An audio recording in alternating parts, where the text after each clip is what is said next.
गुरुर्ब्रह्मा गुरुर्विष्णुर्गुरुर्देवो महेश्वरः गुरुः साक्षात् परब्रह्म तस्मै श्री गुरवे नमः। रामं लक्ष्मणपूर्वजं रघुवरं सीतापतिं सुन्दरं काकुत्स्थं करुणार्णवं गुणनिधिं विप्रप्रियं धार्मिकं राजेन्द्रं सत्यसन्धं दशरथतनयं श्यामलं शान्तमूर्तिं वन्दे लोकाभिरामं रघुकुलतिलकं राघवं रावणारिं मनोजवं मारुततुल्यवेगं जितेन्द्रियं बुद्धिमतां वरिष्ठं वातात्मजं वानरयूथमुख्यं श्रीरामदूतं शरणं प्रपद्ये।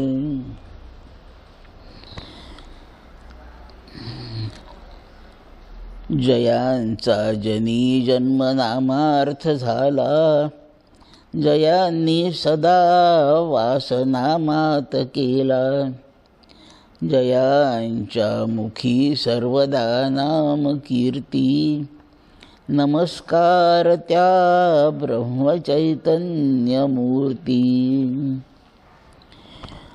शुकासारिखे पूर्ण वैराग्य ज्याचे, वसिष्ठा परी ज्ञान योगेश्वराचे, कवी वाल्मिका सारिखा मान्य ऐसा, नमस्कार माझा सद्गुरु रामदासा।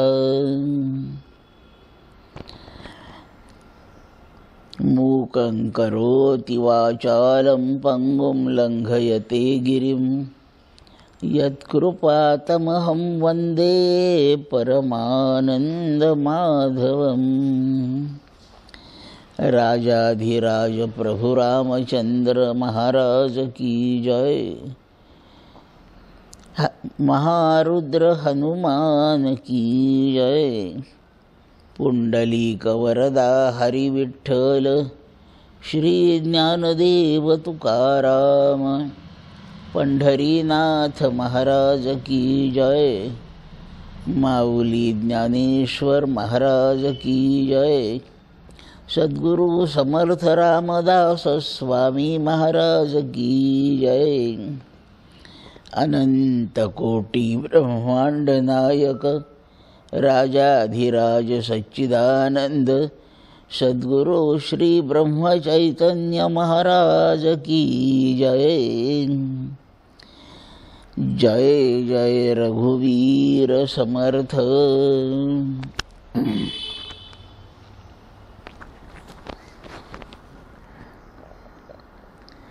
गोड सदा बोलावे, नम्रपणे सर्व लोकप्रिय भावे, हाच सुबोध गुरूंचा भक्तीने रघुपतीस आळवावे। श्रीराम जय राम जय जय राम, श्रीराम जय राम जय जय राम, श्रीराम जय राम जय जय राम। भगवान रामराय श्री हनुमंत यांच्या श्रीचरणांना वंदन। भगवती अंबादेवी एकवीरादेवी यांच्या श्रीचरणांना वंदन। सकल स्थानीय देवतांना वंदन। श्री सद्गुरुनाथांना नमस्कार। सकल साधू संतांना नमस्कार। ज्यांनी केलेल्या उपदेशाचं आपण चिंतन करतो आहोत त्या सद्गुरू श्री ब्रह्मचैतन्य महाराजांना नमस्कार। ज्यांनी या चिंतनाला आपल्याला बसवलंय त्या सद्गुरू श्री श्रीराम महाराजांना नमस्कार। आणि आपण सर्व श्रवणासाठी उपस्थित असलेले भाग्यवंत साधक बंधू भगिनींनो, आपणा सर्वांना सप्रेम अभिवादन।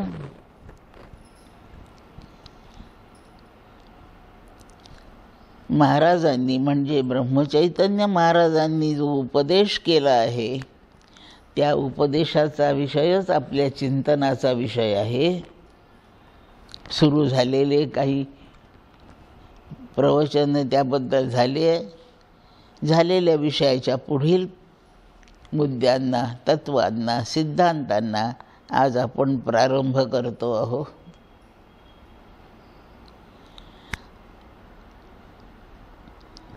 आज चिंतनाकरता समोर असलेली आर्या गोड सदा बोलावे, नम्रपणे सर्व लोकप्रिय व्हावे, हाच सुबोध गुरूंचा भक्तीने रघुपतीस आळवावे. सगळे शब्द सोपेच आहेत, ओळखीचे आहेत. गोड बोलायचं म्हणजे साखर खूप खाऊन घ्यायची आणि मग बोलायला सुरुवात करायची असं नाही. लोकांच्या चित्ताला आपल्या भाषण ऐकून क्लेश होणार नाही या पद्धतीचं भाषण बोलायचं.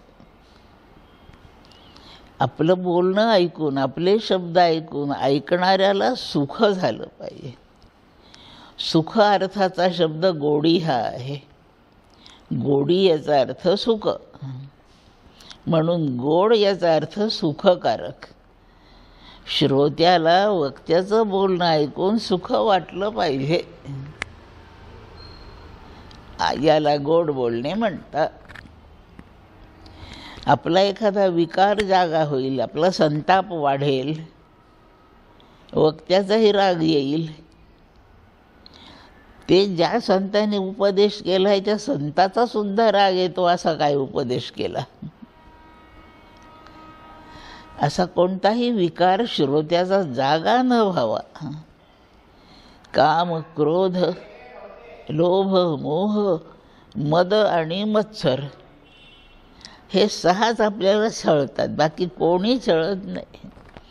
आपल्याला शेजारी छळत नाही, राजकारणी छळत नाही, नेते मंत्री छळत नाहीत, आपले नातेवाईकही छळत नाही. हे 7 जणच फक्त छळतात. आणि म्हणून यांना रिपू म्हणजे शत्रू म्हटलं आहे. शत्रू छळतो की नाही. म्हणून हे 6 जण ज्या अर्थी छळत आहेत त्या अर्थी हे शत्रू आहे. प्रसंग निर्माण होईपर्यंत, तशी परिस्थिती येईपर्यंत शत्रूही त्रास नाही देत. त्याला तशी परिस्थिती आली की तो त्रास देतो. त्याच्या चित्तात त्याचे हे विकार जागे होतील असं आपलं भाषण नसावं. आणि एकदा त्याचा विकार जागा झाला, कशाला आता तुम्ही प्रवचनाला? काही अभ्यास केला आहे का? कळतं का तुम्हाला काही? घरी कामं करा त्याच्यापेक्षा. तुमच्या तोंडाकडे पाहिलं की मला काही सुचत नाही बोलायला, असं जो वक्ता बोलला तर श्रोत्याच्या जवळ त्या वक्त्याबद्दल संताप निर्माण होईल का नाही सांगा. म्हणजे त्याच्या एका विकाराला आपण जागृत केलं. सगळ्यांच्याजवळ काही विकार असतात पण ते नेहमी जागे नसतात हो. जागे नसल्यामुळे तो शांत असतो. आपण वक्त्याने जर त्याला त्याच्या विकारांना जागं केलं तर त्याचा संताप काम करतो, त्याला क्लेश होतात. कोणाच्या चित्ताला क्लेश होतील असं नाही. ठीक आहे, त्याला काहीच येत नाही, मठ्ठ आहे अगदी, तरी गोड बोलून त्याचा मठ्ठपणा सांगावा. भाऊ तुला आत्ता नाही ही आर्य समजली, आणखी 2-4 आर्य ऐक की ही आर्य कळायला लागली. असं कळत नाही असं समजू नको. आज नाही कळत. दुसरीतला पोरगा आज ग्रॅज्युएट नाही आहे म्हणून त्याला म्हणायचं का तू कधीच ग्रॅज्युएट होणार नाही. अरे तेवढं वय मोठं होऊ दे, त्याचं तेवढे वर्ष जाऊ दे. तो ग्रॅज्युएट नाही, मी बोलणारी ग्रॅज्युएटच आहे. त्याला म्हणते तू ग्रॅज्युएट नाही. पण नाही, तो तेवढ्या वयाचा झाला की तो पोस्ट ग्रॅज्युएटसुद्धा होईल ना.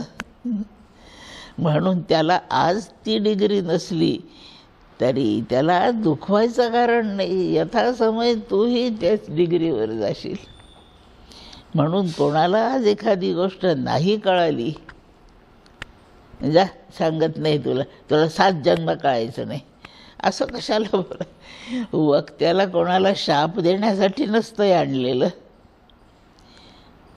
आपणही काही करू शकतो असं त्याला आश्वस्त करून द्यावं लागतं. आपणही काही करू शकतो असा त्याच्या चित्तात विश्वास जागा करून देण्यासाठी वक्त्याने बोलावं लागतं. त्याच्याही काही अनुभवाचा विचार करावा. तो म्हणतो, ताई सारं प्रवचन डोक्यावरून गेलं, जाऊ दे, अजून तू जास्त उंच आहे म्हणून थोडसा ठेंगणा हो की ते डोक्यात जाईल. आत्तावरून गेलं, थोडासा डोकं खाली कर, थोडंसं वर कर, त्या विचाराच्या लेव्हलमध्ये डोकं घेऊ नये की ते डोक्यातच शिरेल. कळत नाही म्हणू नको. आपल्याला हे प्रवचन कळालं नाही हे तर कळालंच की नाही. आपल्याला हे समजत नाही हे तर समजलं का नाही. म्हणून ज्ञानाचा कधीच अभाव नाही होत. ते जागृत व्हायला थोडासा उशीर लागेल, एखाद्याला ताबडतोब होईल. आजच्या तारखेचं तिकीट नाही मिळालं म्हणजे आपल्याला कधीच तिकीट मिळणार नाही असं थोडीच आहे. उद्या परवाच्या तारखेचं मिळालंच ना तिकीट. म्हणून श्रवणाला बसलेल्याचा स्वतःवरचा विश्वास म्हणजे आत्मविश्वास बिघडणार नाही यासाठी वक्त्याने सावधच असलं पाहिजे. वक्ता म्हणजे असं प्रवचनाबद्दल नाही, मग एरवीच्याही बोलण्यात जो बोलतो त्याला वक्ताच म्हणतात. आणि त्याचं बोलणं जो एखादा कोणी ऐकतो तो श्रोताच असतो. जो ऐकणार आहे, मला माहीत आहे तू फार विसरतो, मी 3दा सांगितलंय, आता लक्षात ठेवशील ना, असं कशाला बोलायचं. पण माणसाचे वक्त्याचे विकार जागे झाले म्हणजे तो असं नावडतं बोलतो तेव्हा श्रोत्याचेही विकार वाढतात. असा नियम नीट लक्षात ठेवावं. म्हणजे घरगुती भाषणं बोला, काही सूचनेचं बोला, मार्गदर्शनपर बोला, विनंतीपर बोला, प्रार्थनेचं बोला, कोणाची स्तुती करणे बोला, कोणताही मुद्दा असो बोलण्याचा, तो बोलताना ऐकणाऱ्याच्या चित्ताला तो आवाज आणि ते शब्द झोंबणार नाहीत एवढी सावधगिरी ठेवूनच बोलणाऱ्यांनी बोलावं. गोड सदा बोलावे. आणि जेणेकरून ऐकणाऱ्याला वाटेल की मी पण काही करू शकतो, त्याची उमेद वाढवली गेली पाहिजे. त्यांनी खूपच छान सांगितलं, मला सुद्धा कळायला लागलं आता, असं त्याच्या चित्ताचा विश्वास नाही. पण तुम्ही याच त्यांचं एकदा ऐकायला फारच छान सांगतात हो, असं श्रोत्यांनी म्हटलं पाहिजे. सत्य पाहिजे. गोड काही वेळेला असत्य गोष्ट आवडते, असत्यही नाही बोलायचं, बोलायचं सत्यच. पण सत्य कटुपणाने त्याच्यापर्यंत नाही न्यायचं. त्याच्या चित्ताला कुरवाळल्यासारखं करायचं. प्रेमाने पाठीवर हात फिरवला कोणी की किती बरं वाटतं, असं शब्दांनी त्याला कुरवाळलं पाहिजे. तोच हात पाठीवरून बोचकारतही फिरवता येतं. तसे बोचकारणारे शब्द नकोत, कुरवाळणारे शब्द पाहिजे. गोड सदा बोलावे. गोड शब्दाचा अर्थ सुखकारक आणि गोडी याचा अर्थ सुख. मग गोड बोलायचं म्हणजे सुख उत्पन्न होईल, सुख वाटेल, सुखाचाच अनुभव सुरू होईल. असं सत्य गोष्ट आवडत्या शब्दांनी, समजणाऱ्या शब्दांनी आपण प्रकट करावं, गोड सदा बोलावे. जेवायला बोलावलं, तुम्ही आले सगळेजण, पंगत मांडली. पंक्तीत जेवायला बसलेले वाढणं झाल्यावर कधी सुरू करा म्हणतात याचीच वाट पाहतात की नाही. स्वयंपाकघराकडून अन्न घेऊन अजून माणसं येतात, अजून वाढायचं राहिलंचही वाटतं, आता कधी सुरू करणार आहेत. असे उतावीळ असतो जेवणारा. स्वयंपाक होईपर्यंत दम निघतो, पण वाढेपर्यंत दम धरणं कठीण असते. आपली लहान पोराची स्थिती एकसारखीच आहे. एक पदार्थ ताटात आला की ते लहान पोर उचलतं खाऊन घेतं, सगळं वाढेपर्यंत दम नाही निघत. आपल्यालाही तेच वाटतं. मला तर वाटतं भजी केली आहे, वडे केले आहेत, ते वाढल्याबरोबर वाटतं वडा उचलावा आणि खावा. पण या वयामुळे समाजाबद्दल एक लाज निर्माण होते, म्हणून माझं मन मी आवरते. वाढायला लागलं एकदा की खाण्याची घाईच असते, दम नाही धरवत. झालं वाढून, तुम्ही वाट पाहताय कधी सूचना मिळते याची, आणि मी आले आणि मी म्हणते की गिळा आता. अर्थ एकच आहे ना, खायला सुरुवात करा. गिळा शब्दाचा तोच अर्थ आहे. नाही, गिळा नाही म्हणायचं. त्यांना त्यांच्या घरी मिळत नाही म्हणून तुझ्या दारी नाही ते आलेले. तू बोलावलंय तुझा दिमाग दाखवायसाठी, आणि ते आले आहेत तुला कौतुक, तुझं कौतुक करायला. त्यांचे उपकार समज. ते भीक मागायला आले नाही, त्यांना मिळत नाही म्हणून आपल्या घरी खायला नाही आले. आपल्याला काहीतरी लोकांची अन्नदानाने सेवा घडावी, आपल्यालाही थोडंसं पुण्य जोडला जावं, यासाठी उपकार करायला त्यांनी आपल्यावर ते आले याचे, अशी उदात्त भावना ठरवावी. करायची आता सुरुवात. उशीर झालाय जरा, पण आता आम्हाला नाही याच्यापेक्षा लवकर करता आलं. थोडीशी क्षमाशील बुद्धी ठेवा आणि कृपा करून आता उशीर झाला तरी सर्वांनी सावकाशीने पोटभर जेवावं. आपण आल्याचा फार आनंद आहे, आणि जसं काय झालं आहे ते सगळ्या चवीनी गोड समजून खा आता, असं हात जोडून म्हणावं लागतं. गोड करून घ्या. उशीर झाला आहे त्याबद्दल आता क्षमा मागण्याशिवाय दुसरा पर्याय नाही, असं काही काही बोलावं. म्हणजे जेवणाऱ्यालाही वाटतं ना. अशा बोलण्याला नम्रपणे बोलणे असं म्हणतात. नम्र झालेला माणूस जे बोलतो ते सुख देतं, म्हणून तशा बोलण्याला गोड बोलणं म्हणतात. म्हणून गोड बोलावेचा पुढे खुलासा केला आहे, नम्रपणे सर्व लोकप्रिय व्हावे. आपण म्हणतो एखाद्या व्यक्तीबद्दल किती विनयशील आहे, किती नम्र आहे, अहो अतिशय विद्वान आहे, काही ताठा नाही हो त्याच्याजवळ. आपण त्याच्या पश्चात वर्णन करतो त्याचं. त्यांनी आपल्याला अपमानित नाही केलं, आपल्यापेक्षा तो मोठा आहे. उदाहरणच सांगते. आपण जेवायला बसलो, धनंजय शास्त्री आपला समाचार घेत आहेत. म्हणजे ते वाढण्यात आले, आपल्या आधी जेवले नाही, आपल्याबरोबर जेवायला बसले नाही, याचा अर्थ ते आपल्यापेक्षा लहान समजायचे का? तो मोठा असतो माणूस, पण किती विनयाने बोलणार, किती नम्र भाव. नम्रपणे. उद्धटपणा फार सोपा आहे. म्हणजे आपण त्या सगळ्यांच्यापेक्षा अधिक शहाणे आहो असं वाटणं फार सोपं आहे, पण ते आपल्याहून मोठे असू शकतात ना. सगळे श्रोते काही माझ्यापेक्षा मूढ असतात असा नाही अर्थ. श्रोत्यात वक्त्यापेक्षा शहाणे असतात.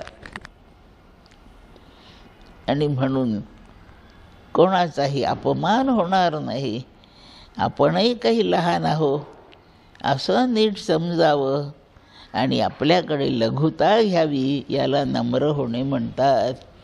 येथ थोरपण परा सांडिजे, व्युत्पत्ती आघवी विसरिजे, जई जगा धाकुटे होईजे, तई जवळ का माझी. अर्जुना, मी कोणाच्या जवळ असतो, कोणाला लवकर भेटतो. स्वतःचा थोरपणा मोठेपणा विसरून जावा. आपल्याहून दुसरा मोठा असूच शकतो, आपला मोठेपणा विसरून जावा. थोरपणा परा म्हणजे दूर सांडून द्या, सोडून द्या. व्युत्पत्ती आघवी विसरीजे, आपली विद्वत्ता विसरून जायची. आपण फारच शिकलून हुशार झालो, विसरून जायचं. आणि ह्या जगातल्या सगळ्यांच्यापेक्षा मी धाकटा म्हणजे लहान आहे असं समजायचं. एवढ्या 3 गोष्टी ज्याला जमल्या त्याच्याजवळ मी असतो बरं का अर्जुना, बाकी कोणाजवळ नसतो. आता तुम्ही माझ्या घरी येता, काही कामाला येता, कधी भेटायला येता, चौकशी करता. कशामुळे येता? मी तुमचा अजून अपमान नाही केला म्हणूनच येता. ज्या दिवशी मी एखादा अपमानकारक शब्द बोलेन त्यावेळेला तुम्ही माझं दार बंद कराल, बस नाही येणार. आणि म्हणून सगळ्यांना तुम्हाला मी प्रिय नाही राहिले असा त्याचा अर्थ झाला. मग मी तुम्हाला प्रिय व्हावं यासाठी मी तुमच्याशी लघुता घेऊन बोलावं. कशाला त्रास घेता? माझी तब्येत की नाही आता बरी आहे हो.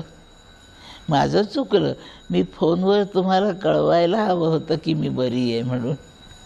तुम्हाला त्रास झाला, तुम्ही आल्याचा मला नक्कीच आनंद आहे हो, पण माझ्या चौकशीसाठी एवढ्या आपुलकीने तुम्ही आलात. त्रास झाला तुम्हाला त्रास झाला, पण तुमच्या येण्याचा मला आनंद झाला. का नाही असं नीट बोलावं? असं बोललं म्हणजे मग मी तुम्हालाही प्रिय होईल. हे आल्यावर असं बोलेन, यांनाही मी प्रिय होईल, सर्व लोक प्रिय व्हावे. तुम्ही येऊन गेल्यावर हे आले, मग यांनाही मी म्हणेल का तुमच्याशी बोलले तसंच बोलेन, आणखीन एक वाक्य मी बोलेन. आणि आत्ता ते येऊन गेले हो, त्यांनाही काय माझ्या तब्येतीची काळजी आहे. तुम्ही जसे काळजी करीत आलात तसे ते आत्ताच माझी काळजी घेऊन आले होते. मी तुमचं वर्णन त्यांना सांगेन. तुम्ही दोघं एकमेकाला भेटल्यावर म्हणाल ते ताई खूपच चांगले आहेत हो, सर्व लोक प्रिय व्हावे. म्हणून प्रत्येकाशीच बोलताना मना सर्व जाणीव सांडून जाय. आपली जाणीव म्हणजे आपल्या मोठेपणाची सतत, आपल्या मोठेपणाचं सतत भान आपल्याला असतं, सोडून द्यावं आणि भान ठेवावं. मी मोठा आहे, मी मोठा आहे हे भान ठेवलं म्हणजे मी मोठा आहे याचं प्रदर्शन होत नाही आणि आपल्याला कोणाच्या मोठेपणाचं प्रदर्शन नाही झालं. विद्वान आहे हो, फारच घमेंडी आहे असं म्हणतो ना आपण. विद्वान आहे पण किती नम्र आहे हो, हे म्हणताना किती छान आहे.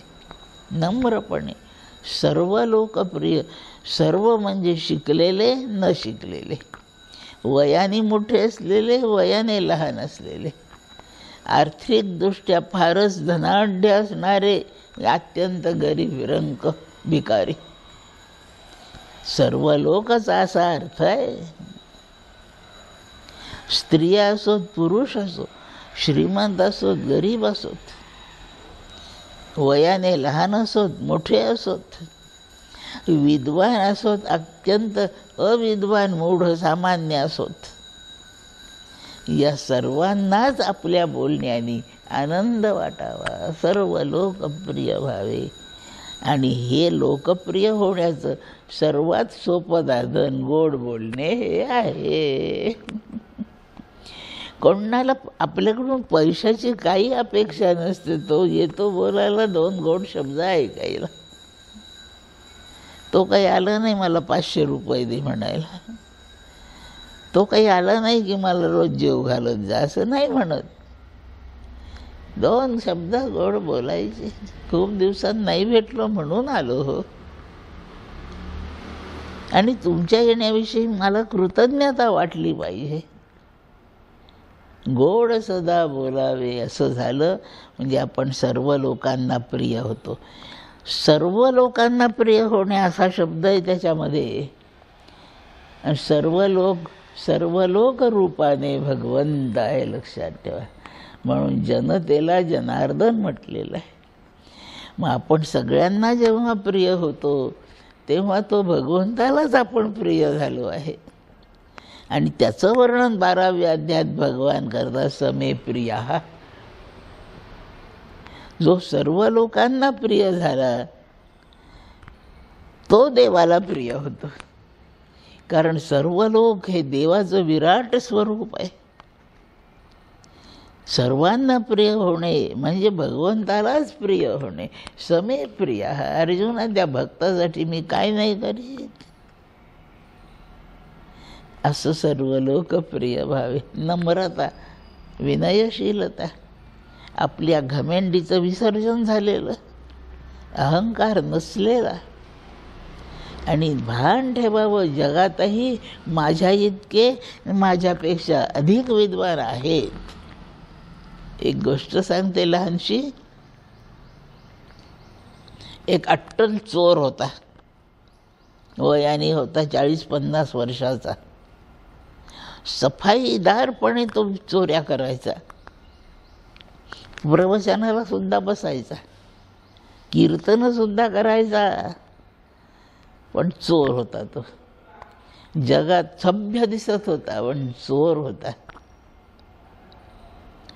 चोरी करण्याच्या इराद्याने रस्त्याने चालला, हेरत चालला कोणत्या भागात काय चोरीची सोय आहे का नाही असं निरीक्षण करीत चाललाय. वाटेमध्ये वस्ती नव्हती जवळ फारशी, पण रस्त्याच्या कडेवर एक विहीर होती. आणि त्या विहिरीच्या जवळ एक 10-12 वर्षाचा पोरगा रडत उभा होता. या चोराने विचार केला, याला विचारवर रडायला काय झालं. लहान वयाचा आहे, रस्ता चुकला आहे का, त्याचं काही हरवलं आहे का, त्याचं काही दुखायला लागलं आहे का. त्या विहिरीच्या कठड्याला टेकून रडत होता तो खूपच.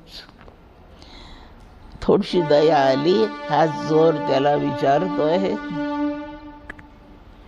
बेटा काय झालं रे, काय त्रास आहे तुला, तुझं काही दुखतंय का, तुझे आई वडील तुझ्या सोबत होते ना, आता ते गेले आणि तू चुकलायस का, तुझं काही हरवलंय का. 5-7 प्रश्न विचारले. तुम्हाला मी काय सांगू आता, की पुन्हा रडतोय. नाही पण सांग ना, जवळपास कोणी नाही आहे, मी आलोय, तुझी थोडीशी मदत करीन ना, बोल ना काहीतरी. तुम्हाला खरं सांगू का काका, आमच्या घरी एक चांदीचा लहानसा गडू आहे. तो मला आमच्या काकाकडे पोहोचवायसाठी माझ्या आईने माझ्याजवळ दिला. आणि तो गडू घेऊन मी निघालोय काकाच्या घरी. याने त्याच्याकडे पाहिलं, गडू तर दिसत नाही. मग रडतो का, तुला काकाकडे जायचं नाही का. तसं नाही, चालून चालून कंटाळलो, पाय दुखले, आणि म्हणून विहिरीच्या कठड्याचा आधार घेऊन थोडीशी विश्रांती करतोय मी. हातपाय थोडे मोकळे व्हावेत, आराम व्हावा म्हणून इथे उभा आहे. त्या गडूला काही नीट बूड नाही. मी तो सहजच आपलं ठे बाबा काठावर म्हणून विहिरीच्या याच काठावर तो गडू ठेवला. तो घरंगळला आणि विहिरीत पडला. आता आईला काय सांगून, काकाला काय सांगू. काका म्हणतील वेंधळा आहे, आणि आई तर मला मारीलच. आता मी घरी कसा जाऊ? काकाकडे जाऊ शकत नाही ना, आई मला मारील म्हणून मला फारच वाईट वाटायला लागलं आहे, म्हणून मी रडतो. गडू पडला का बेटा? किती वेळ झाला? आता अर्धा तास तरी झाला आहे गडू पडून गेला आहे. मला आता काही निर्णय कळता येत नाही, काय करू? रडू नको बेटा, मला विहिरीत उतरता येतं आणि विहिरीत उतरून मी तुझा गडू काढून देतो, तोपर्यंत उभा राहा इथे. त्या चोराला त्याचं बोलणं खूप खरं वाटलं आणि त्याने आपल्या अंगातला शर्ट काढून ठेवला. धोतर नेसलेला होता ते गुडघ्याच्या वरपर्यंत खोचून घेतलं. सराईत होता विहिरीत उतरायला आणि विहिरीत उतरला. मी तुझा गडू घेऊन येतो, काय काळजी करू नको. सदरा तिथेच ठेवला आणि तो उतरला. तो जसा विहिरीत उतरला तसा ह्या पोराने त्याचा शर्ट घेतला आणि पळून गेला. शर्टामध्ये त्याला काही पैसे दिसले, शर्ट घेऊन तो पळून गेला. गडूही नव्हता, तो पडलाही नव्हता. आणि या चोराला वाटलं त्याचा गडू काढून मी आणेल, लहानसं तर पोरग आहे, तो गडू घेऊन मीच पळून जाईन. तो मी चोरच आहे ना, त्याचाच गडू मी चोरीन. नाही तर धोतरात असा लपवून आणेल की सापडला नाही असं त्याला सांगेल. गडू नाही रे सापडला, त्या गाळात तो फसला असेल, काहीतरी बतावणी करीन. एक तर लपवून आणीन आणि उघडाही आणला तर त्या पोराला 2 दणके हाणीन आणि मी गडू घेऊन पळून जाईन. अशी चोरी करीन मी. वर येऊन पाहतो आतमध्ये गडू नव्हताच, कुठून सापडणार आहे? आणि वर पाहतो तर शर्टही नाही, पोरगही नाही. शर्ट गेला, शर्टातले पैसे गेले. उगीचच विहिरीत उतरण्याचे श्रम झाले आणि त्यांनी ठरवलं हा पोरगा माझ्याहीपेक्षा अट्टल चोर आहे. मुद्दा चाललाय, आपण ज्या प्रकारचे असो त्या प्रकारात आपल्याहून सरस असू शकतं कोणीतरी. मग आपण आपल्या गोष्टीचा, आपल्या कलेचा, आपल्या विद्वत्तेचा कशासाठी अभिमान करायचा? उतरली ना त्याची सगळी नशा. माझ्यासारखा चोर नाही दुसरा कोणी, आणि आज झाली ना फजिती. म्हणून ह्या जगामध्ये ही नाना रत्ना वसुंधरा आहे. लोकप्रिय भावे, नम्र असा, गोड गोड बोला. आणि आपला अहंकार जर आपण त्यागला तरच आपल्याला गोड बोलता येतं, तरच नम्रपणे वागता येतं.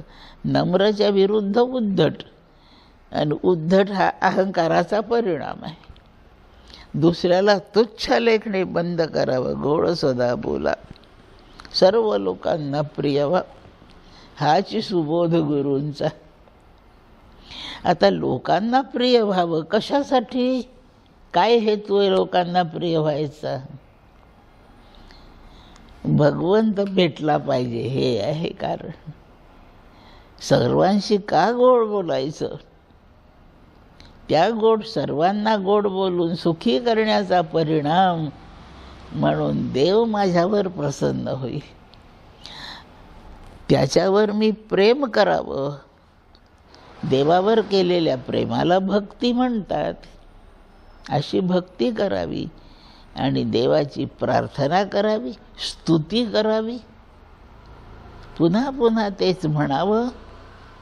नाम म्हणत राहावं, नाम स्मरण करावं, नाम जप करावा, त्याचा गुणगौरव करावा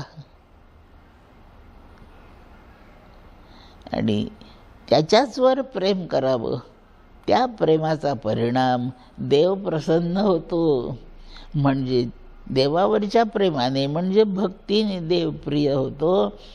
आळवावे म्हणजे प्रेमाने तेच ते पुन्हा पुन्हा गोड शब्दांनी बोलत राहावं. घेणं एवढं लोणी, तुला आवडतं ना? गोकुळात तुझ्या आईने तुला खूप दिलं लोणी, तेवढं नाही माझ्याजवळ रे, पण आहे थोडंसं, एवढंच तू गोड मानून घे, उद्या पुन्हा देईन बरं का.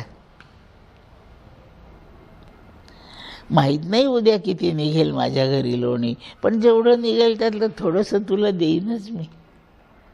आणि तू एकटा नको खाऊ, प्रसाद म्हणून त्यातलं माझ्यासाठी ठेव बरं का थोडं. जसं लोकांशी प्रिय बोलणार, त्या प्रिय बोलणं जर देवाशी जोडलं तर आपण भक्त ठरतो. आणि तेच ते पुन्हा पुन्हा वेगवेगळ्या शब्दांनी बोलत राहणे, याला आळवणे म्हणतात. आळवून आळवून भक्ती वाढते, गोडी वाढते. दूध जे जे जास्त आटवावं ते साखरेशिवाय गोड लागतं. खूप घट्ट असं छान आळवून ठेवलं तर जसं दूध गोड लागतं, वारंवार तेच ते नाम म्हणावं, वारंवार तेच ते वर्णन करावं. देवाला पुष्कळदा दयाळून कृपाळू म्हणतच राहावं. आळवणे आहे. मला माहीत आहे तू किती दयाळू आहे, असं नाही. देव तुझ्यासारखा दयाळू नाही रे कोणी, तुझ्यासारखा कृपावंत नाही रे कोणी. म्हणून तुझ्या दयेने मी संपन्न व्हावं, तुझ्या दयेने मी कृतार्थ व्हावं, यासाठी तुझी प्रार्थना करतो रे. तू खूप जणांना तपावला, त्या खूप जणात माझी एक भर पडली तर तुला काय ओझं थोडी व्हायचं आहे. आळवावं. मला यापेक्षा सामर्थ्य नाही रे, एवढंच मला बोलता येतं. विद्वान लोक तुझी वेगळ्या प्रकारे स्तुती करतील, नाही तेवढं मला आहे. मी फक्त एकच म्हणतो, तू खूप चांगला आहेस. जेव्हा नेमकं बोलता येत नाही, चांगुलपणाचा नेमकेपणा बोलता येत नाही, तेव्हा फक्त चांगलं म्हणावं. पोराच्या लग्नासाठी पोरगी पाहून आले, कशी आहे पोरगी मी विचारलं, शब्दच नाही. चांगली सुंदर गोरी पान अशी सगळी आहे. किती वर्णन सांगाय, ते पाहून आलेले लोक सांगतात चांगली आहे. जेवायला बसल्यावर भाजी कशी झाली, किती वर्णनाने चांगलेपणा सांगायचा, फक्त म्हणायचं भाजी चांगली झाली. मी लिहिलंय हे कसं आहे अक्षर, चांगलं आहे. कशाही गोष्टीचा उत्तमपणा स्पष्ट करायला नेमका शब्द मिळत नाही, त्यावेळे फक्त चांगला शब्द पुरतो. माणसाचं सौंदर्य असतो, पदार्थाची रुची गोडी असू द्या, अक्षर असू द्या. मी घरात सामान कसं लावलं, खूपच चांगलं लावलं, त्यालाही चांगलंच म्हणायचं. माझ्या अंगावर हा कपडा कसा दिसतो, चांगला दिसतो. कापडाचं हे साड्या मिळण्याचं हे दुकान कसं आहे, चांगलं आहे. तुमच्याकडे ते काम करणारी बाई आहे, भांडे घासते, कशी घासते हो भांडे, चांगली घासते. कशाहीसाठी निर्दोषपणा जेव्हा सांगायचा असतो आणि नेमका शब्द सुचत नाही, त्यावेळेला वापरण्याचा विषय चांगला हेच आहे. तुकोबांना देवाचं वर्णन नाही करता आलं. तो किती निर्दोष आहे, किती परोपकारी आहे, किती दयाळू आहे, असं सगळं सांगायचं आहे. नेमका शब्द देवासाठी कोणता वापरावा नाही तुकोबांना कळला. आणि म्हणून तुकोबाने लिहिलं, देव चांगला चांगला तुका चरणी लागला. बस, चांगला शब्दच त्यांनी देवासाठी वापरलाय. याच्यात चांगल्यामध्ये सगळे सद्गुण येतात. जिथे जो पाहिजे, भाजी चांगली झाली, इथे चांगला शब्दाचा अर्थ रुचकर असा आहे. ती पोरगी खूप चांगली आहे, याचा अर्थ ती सुंदर आहे. गाणं काय छान म्हटलं त्यांनी, म्हणजे त्याचा गळा हे वर्णन गळ्याचं आहे. असा नेमका शब्द सापडत नाही. आणि सगळे खूप गुणधर्म एकदम सांगायचे आहेत, तर सगळ्याचा समावेश ज्या शब्दात आहे असा शब्द चांगला. प्रवचन कसं झालं? चांगलं. म्हणजे भाषा चांगली होती, अर्थ चांगला होता, स्पष्टीकरण चांगलं होतं, उदाहरणं चांगले होते. जेवढे पैलू प्रवचनात असावे लागतात तेवढे होते, म्हणून प्रवचन चांगलं झालं. देव चांगला चांगला असं कळायचं असेल, देव चांगला कळायचा असेल आणि देवाने मी चांगला आहे असं मला म्हणायचं असेल, तर देवावर प्रेम करावं आणि त्याचं गुणगान प्रेमाने पुन्हा पुन्हा करीत राहावं, त्याला आळवावं. नाटकातले लोक आळवतात ना देवाला, पण त्यांचं देवावर प्रेम नसतं. तर नाटक त्यांचा धंदा आहे, तो पैसे मिळणार आहे तसं बोलल्याने. असं नाटकी नाही आळवायचं, भक्तीने प्रेमानेच आळवायचं. आळवतात नाटकातले नटसुद्धा, पण देवाच्या प्रेमामुळे नाही, त्याचा धंदा आहे. म्हणून देवावर प्रेम करून त्याचा गुणगान करावं, प्रार्थना कराव्या, त्याला आळवणे म्हणतात. भक्ती, या भक्तीचा नीट अर्थ ध्यानात ठेवू आपण. देवावर केलेल्या प्रेमाला भक्ती म्हणतात. आपल्या बाळावर प्रेम केलं जातं, त्या प्रेमाला वात्सल्य म्हणतात. नवरा बायकोवर व बायको नवऱ्यावर प्रेम करते, त्याला प्रणय म्हणतात. कोणावर प्रेम केलं जातंय त्याप्रमाणे प्रेमाला वेगवेगळे शब्द आहेत. मित्र मित्रावर करतो त्याला सख्य नाही तर मैत्री म्हणतात. मग देवावर केलेल्या प्रेमाला भक्ती म्हणतात. ते सगळे प्रेमच आहेत, त्याच्यात काही फरक नाही. प्रेम प्रेमच असतंय. पण कोणावर प्रेम केलं जातंय त्याप्रमाणे प्रेम शब्दाला नावं वेगवेगळे आहेत. असं देवावर प्रेम करावं, खूप करावं प्रेम. किती करावं? आपण आपल्यावर करतो त्यापेक्षा जास्त करावं. स्वतःवर आहे ना प्रेम, सर्वांच्यापेक्षा स्वतःवर जास्त आहे. आणि आपल्यावर आपलं जेवढं प्रेम आहे त्यापेक्षाही जास्त प्रेम देवावर करा. शेजाऱ्यावर प्रेम असतं, त्यापेक्षा आपल्या घरातल्या जे काही सदस्य नातेवाईक त्यांच्यावर जास्त असतं. त्याच्यात आपल्या पुत्रावर जास्त असतं, आणखीन जास्त असतं. आणि या सगळ्यापेक्षा स्वतःवर सगळ्यात जास्त असतं. आणि यापेक्षाही जास्त प्रेम देवावर करा. इतक्या प्रेमाला भक्ती म्हणायचं, देवाची भक्ती. एक म्हातारी 60-70 वर्षाची, गावात एक पुराणिक रोज भागवत सांगायचा आणि ते भागवत ऐकायला ही रोज जायची. सकाळची वेळ. तिच्याकडे एक दिवस खूप पाहुणे आले. मग त्यांच्या जेवणाखाण्याची सोय करावी लागली. स्वयंपाक करायचा होता, त्यांचं सगळं जेवण खाण पाहायचं होतं. म्हणून तिला सकाळी भागवताला आज जाता येत नव्हतं. खूप वाईट वाटलं. भागवत ऐकून आल्यावरच ती जेवायची. आज जाता नाही येत तर मला जेवताही पण येणार नाही. मग आता काय करावं? आज आपण भागवताला नाही गेलं तर आपण आता मग आज उपासच करू. तेवढ्यात तिला सुचली युक्ती. नातू होता 12-14 वर्षाचा. त्याला म्हणते, बाळ्या तुला तर सुट्टी आहे आज. हो, आज ईद आहे ना, म्हणून तुला सुट्टी आहे. तर असं कर ना, आजच्या दिवस सकाळी तू भागवताला जा. पुराणिक बुवा काय सांगतात तू ऐकून घे. घरी येऊन तू मला सांग, मी सेकंड हँड ऐकीन.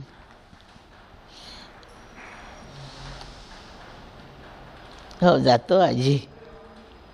गेला बाळ्या. भागवत सुरू. दशमस्कंद. भगवंताच्या खोड्या चालू आहेत. खूप खोड्या केल्या. लोकांच्या गोपींच्या घरी तर फारच धुमाकूळ केला. त्याच्यावर काही विश्वास बसेना यशोदेचा. माझं पोरग एवढं थोडी वाढ आहे काही, असंच तिला वाटायचं. आणि एक दिवस तिने लोणी काढायसाठी दही घुसळून ठेवलं आहे. डेराभर ताक आहे, त्याच्यावर एवढाले लोण्याचे गोळे तरंगत आहेत. आणि तो बाळकृष्ण म्हणतो आजी, आई यशोदेला म्हणतो, आई मला दे ना लोणी. अरे जरा जमू दे, देते थोड्या वेळाने, तुझ्यासाठी आहे, मला आत्ता पाहिजे. अरे देते, तुझ्यासाठी तर काढलंय ते. आत्ता म्हणजे आत्ता पाहिजे, नाही तर मग. आणि देते तुला मी थोड्या वेळाने, ते जमेपर्यंत मी जरा स्वयंपाकघरात काही पाहून येते आणि आली की तुलाच घुट देते लोणी, चांगलं वाटीभर देते, तू म्हणशील तेवढं. ती गेली स्वयंपाकघरात. राग आला, मला आत्ता लोणी नाही दिलं. दांडू घेतला, डेऱ्यावर मारला, डेरा फुटला, टाकाचा पाट वाहतोय आणि त्याच्यावर लोण्याचे गोळे तरंगत चालले अंगणापर्यंत. गेला अंगणामध्ये आणि त्याची ते गडी असं होतेच. ते सगळे हाका मारल्या, सगळ्यांनी ते लोणी खाऊन घेतलं.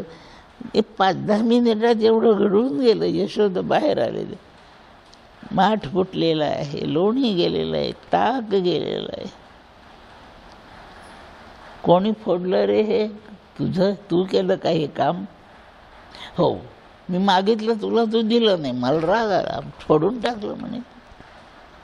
आणि यशोदेला कळलं की लोकांच्या घरी हाच धुमाकूळ करतो. त्यांनी केलेले गाऱ्हाणे चुकीचे नाही आहेत. आज याला चांगली शिक्षाच करते. आता मला आता कळलं कसा हा पोरगा आहे. काय शिक्षा करायची आता? आपल्याही घरी त्यांनी खोड्या करू नये, दुसरीकडे जाऊन करू नये, याला आता बांधूनच ठेवते. गोठ्यात गेली, एका गाईचं एक दावं काढलं. गाई नव्हत्याच घरी, गेल्या होत्या चरायला, पण दावी असतात खुंट्यालाच. एक दावं काढलं. आता ही आपल्याला बांधते म्हणून पळाला तो. एकदा संतापला म्हणजे माणूस काय शोभतं न शोभतं समजू शकत नाही. यशोदा धावत निघाली त्याच्या मागे. गावातले लोक म्हणतात, यशोदामाई आज काय धावते, पुढे कृष्ण धावतोय. 2-4 गोपी भराभर पुढे आल्या. काय यशोदामाई? अरे काय धुमाकूळ, सारा माठ फोडून काढला. ठरवलंय तुम्ही करता ते गाऱ्हाणी खरी आहेच. आज त्याला शिक्षा म्हणजे शिक्षा, बांधूनच ठेवते त्याला आता. म्हणजे तुमच्या इकडे धुमाकूळ करायला येणार नाही आणि घरातही करणार नाही. किती धावली गावभर, रस्त्या रस्त्यात कळत चाललं. त्याला पकडायला आई धावते आणि भराभरा गोपी, 50 गोपी जमा झाल्या. म्हणे आता आम्ही तुम्हाला मदत करतो माई, आपण त्याला पकडू. आम्हालाही वाटतंय त्याला शिक्षा करावी, आपण सगळे मिळून बांधू.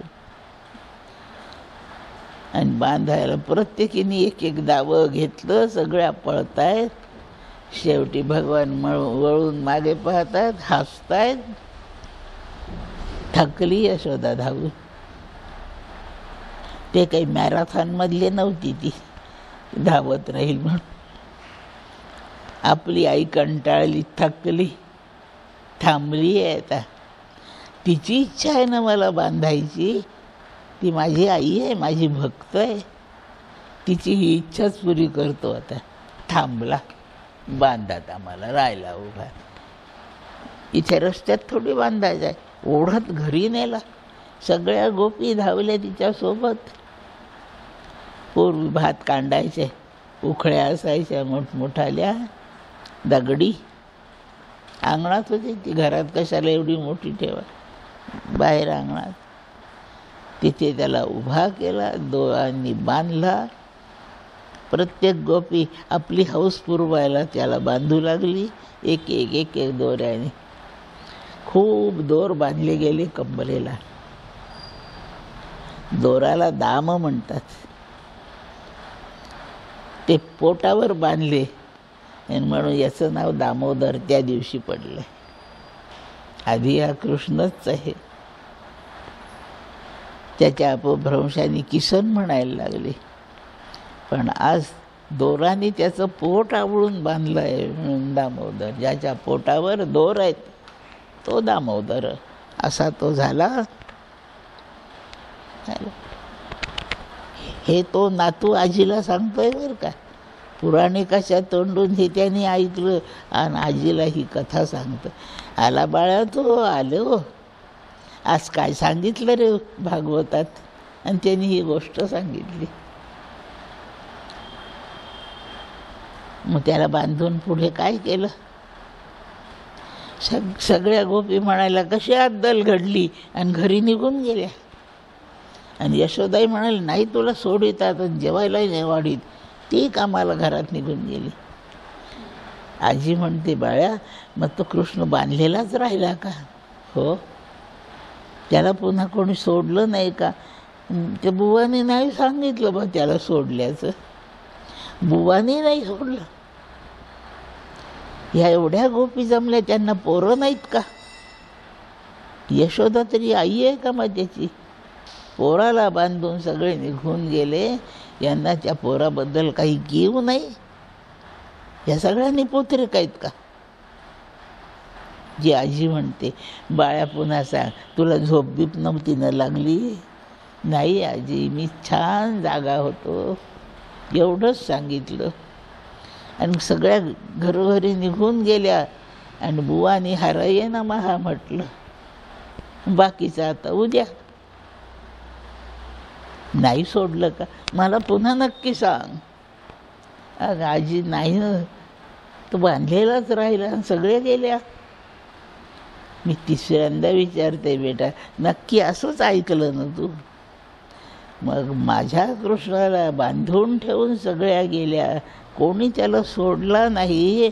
त्याला सोडायला मी जाते आणि मेली ती म्हातारी.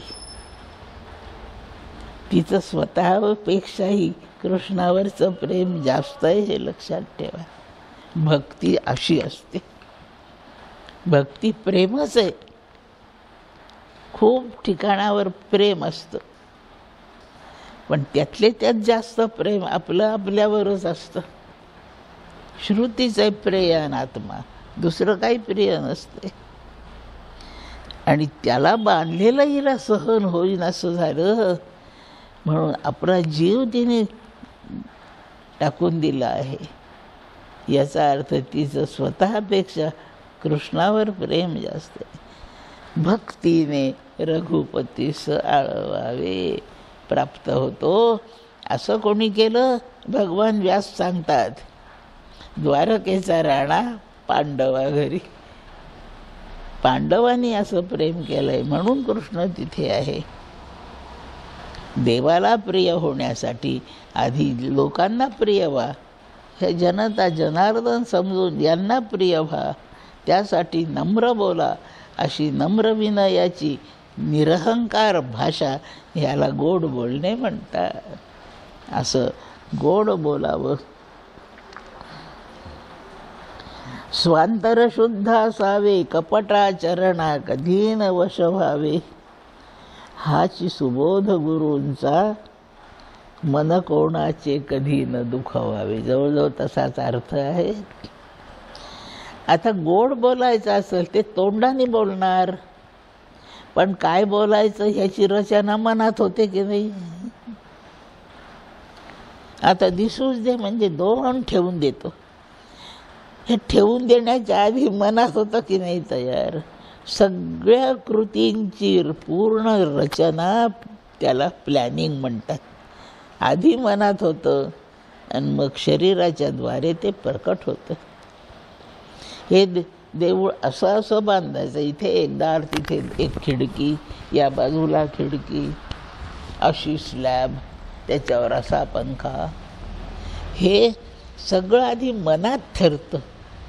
हे संपूर्ण नकाशा आधी मनात असतो, मग तो कागदावर उतरतो आणि त्यानंतर विटा मातीची रचना होते. अंतःकरणात सगळ्या गोष्टीचं पहिल्यांदा योजना आखणी होत असते. आणि ही आखणी जर चांगली व्हायची असेल तर आधी चित्त निर्दोष पाहिजे, स्वांतर शुद्ध असावे. आपलं अंतःकरण शुद्ध स्वच्छ ठेवावं, म्हणजे ज्या रचना प्रकट करून दाखवायच्या आहेत त्यासुद्धा निर्दोष होतात. कपटा त्या अशुद्ध कशाने होतात? अंतःकरणातल्या घटना सगळ्या. अंतःकरण अशुद्ध असेल तर अंतःकरण कशाने? कपटाने. धर्माच्या विरुद्ध विचार चिंतन करणे आणि तो विचार दुसऱ्यांचं वाईट व्हावं बुद्धीने करणे. दुसऱ्यांचं वाईट व्हावं आणि मी आता त्याचं वाईट करणार याचा त्याला पत्ता न लागू जात तयार करायचा आणि एकदम प्रयोग करून टाकायचा. दुसऱ्याचा पत्ता न लागू देताना त्याचं वाटोळा करण्याची योजना करणे याला कपट म्हणतात. आणि ह्या कपटाने चित्त अशुद्ध होतं आणि अशुद्ध झालेल्या चित्ताचं प्रकटीकरण शुद्ध कसं असू शकेल? आणि जे शुद्ध नाही त्याने जिथे प्रयोग झाला तिथे काहीतरी खराबी दुःखाचा प्रसंग निर्माण होतो. आधी मी ठरवलं एवढ्या लोकांना मारायचं, मग इतक्यांना मारेपर्यंत शस्त्र घेऊन फिरताना वेळ खूप लागेल, सगळे मेले पाहिजे. पंगत आहे जेवण्याची. आणि त्या कोठीमध्ये पिण्याचं पाणी भरून ठेवलं आहे. त्या पिण्याच्या पाण्यात त्या कोठीमध्ये 2 थेंब विषाचे टाकून द्यायचे आणि ते पाणी प्याले की इतके जण मरतील की नाही? माझी योजना होईल की नाही सफल? आणि ते विष आता आम्ही याच्यात विषाचे 2 थेंब टाकते असं जाहीर म्हणून थोडीसे कोणाला पत्ता न लागू देताना मी पाण्याचा देखावा करीन आणि पेल्याने पाणी त्या कोठीतून काढील, त्या पेल्यात मी विष ठेवलंय. पत्ता न लागू देताना एखाद्याचं वाटोळं करण्याची जी मांडणी रचना अंतःकरणात तयार होते त्याला कपट म्हणतात. दुसऱ्याचा घात करायचा पण त्याला पत्ता नाही लागू द्यायचा. आपल्या मागच्या एका प्राईम मिनिस्टरला कपटाने मारलंय. पुष्पहाराचा देखावा आहे. वाटतंय स्वागत करायला चाललंय. पत्ता नाही कोणाला की आता ह्याचा घात होणार आहे. कपट. कपटाचरणा कधी न वश व्हावे. कपटाचे डाव रचित बसायचं चित्तात, यांनी अंतःकरण दूषित होतं. आणि दूषित अंतःकरणाने जे काही प्रकट होईल प्रयोग, ते सगळे प्रयोग सदोष असणारे, कोणाचे कल्याण करणार नाही. आणि इतक्यांना मारल्यावर मी राहीन काय जिवंत? आत्ता नाही तर थोड्या वेळाने माझाही तोच पंथ आहे. म्हणून कपटाचरणा कधी न वश व्हावे आणि आपलं अंतःकरण स्वच्छ शुद्ध राखावं. कपट केलं असताना सगळ्यांचे मन दुखतात. कोणाचं मन दुखेल असं बिलकुल करू नये. त्यांनी मला त्या दिवशी उशिरा वाढलं जेवायला. बाकीचे उशिरा आले आणि त्यांना आधी वाढलं. मी आधी येऊन मला वाढलं नाही. वाटतं असं मला तर वाटतं. बा तुम्हाला काय, श्रोत्यांना नाही वाटत, श्रोते चांगले आहेत. माझंच सांगते, मला नाही आवडत हे असं. आणि मला हे आवडत नाही म्हटल्यानंतर एखाद्या दिवशी यांनाही मी दाखवून देईन. असंच अंतःकरण तयार होतं. म्हणून दुसऱ्याचं मन दुखवू नये. परिणाम आपलं मन दुखण्यावर येतोच तो. कपट गुप्तपणे काही घाताचे डाव आखू नयेत. आणि कधीही असं शरीराने कृती करू नये की ज्याने लोकांचे मन दुखतील. आणि कोणाची मन दुखली म्हणजे आपल्याला तरी सुख लाभतं का? माझ्या शेजारी तुम्ही राहता, नाही आवडत मला तुम्ही, म्हणून मी तुमच्या घराला आग लावून देते. माझं घर वाचेल का? मला खरं सांगा. नाही, असं नाही करायचं. मन कोणाचे कधी न दुखवावे. आपलं मन दुखलेलं हे सहन करता यावं एवढं आपलं मन मोठं करावं. मग तो नाही माझ्याशी नीट वागत, मग जशाच तसे मी वागतोय. नाही, तू चांगलाच वाग, त्याची नोंद त्याला नाही घेता येत, पण तुझ्या चांगुलपणाची नोंद माझा राम नक्की घेणार आहे. आणि तो जो मला काहीच यश फळ देणार नाही, पण मी खूप चांगला आहे हे स्पष्टपणे कळल्यामुळे राम माझं चांगलंच करेल. अशा श्रद्धेने मन कोणाचे कधी न दुखावावे. आपलं दुखलं तर दुखू द्या. ज्याप्रमाणे त्या द्रौपदीने अश्वत्थाम्याने तिचे पोरं मारून टाकले हो. म्हणून भीमाने अर्जुनाने अश्वत्थाम्याला धरून द्रौपदीकडे उभं केलं. तुझे 5ही पोरं याने केलेत खराब, याला आता काय शिक्षा करायची द्रौपदी तूच सांग. आमच्या मते याचा शिरच्छेदच आता करायचा. 5 याने केलाय, नाही यालाच नाही ठेवायचं, मारतो याला चांगलं. द्रौपदी म्हणते नका मारू. त्यांनी एवढं दुष्कृत्य केलं, त्याला कशाला ठेवायचं? नाही नाही, त्याला नका मारू. माझे पोरं मेल्यामुळे मला जेवढी व्यथा झाली, जेवढं दुःख झालं आहे, तसंच दुःख अश्वत्थामा मेला तर त्याच्या आईला होईल का नाही? माझ्यावरून सांगते पुत्र मरणाचं काय दुःख आहे ते. मला झालं एकटीला पुरे झालं, त्याच्या आईला ते होऊ नये. काय औदार्य आहे चित्ताचा, विचार करा. या प्रकारचा धडा शिकण्यासाठी भागवत ऐकायचं. आणि असं वागण्याने अश्वत्थाम्याकडे नाही कृष्ण गेला, द्रौपदीकडे आहे. काय वागणं आहे, कसं उदात्त असावं, हाच सुबोध गुरूंचा.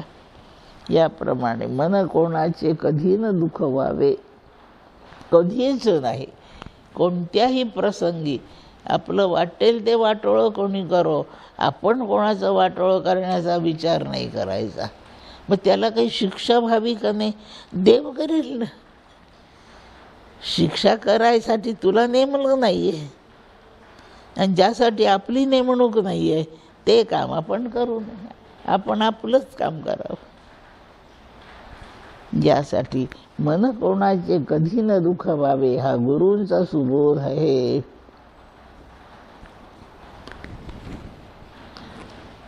एका प्रवाचनाची वेळ आटोपली आहे. पुढच्या प्रवचनात पुढच्या 1-2 आर्यांचा विचार करू. खूप छान आहे आर्या. परमार्थ करणाऱ्याने एवढ्या 13 गोष्टी जर शिकून ठेवल्यानं त्याला आणखी काही करायची गरज नाही. अयोध्येची यात्रा करायची सुद्धा गरज नाही. तो राम आपल्या घरी इथं येईल. या 13 गोष्टी जर आपण आपल्या आचरणात ठेवल्या, असंच वागलो तर काही नाही, वनांतरात जावे नाही. आपलं चित्त या प्रकारे सुसज्ज करून ठेवावं, शृंगारून ठेवावं.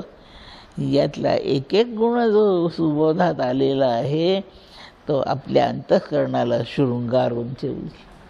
असं अंतःकरण आपण सजवलं तर मग देव दूर नाही आहे, तो पांडवा घरी.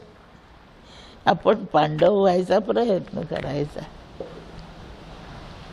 पुढील आर्यांमध्ये महाराजांनी मांडलेल्या विचाराचा आपण नंतरच्या प्रवचनात करणार आहोत. आता या ठिकाणी वाणीला विराम देते. सर्वांना वंदन. जय जय रघुवीर समर्थ. अनंत कोटी ब्रह्मांड नायक राजाधिराज सच्चिदानंद सद्गुरु श्री ब्रह्म चैतन्य महाराज की जय. जय जय रघुवीर समर्थ.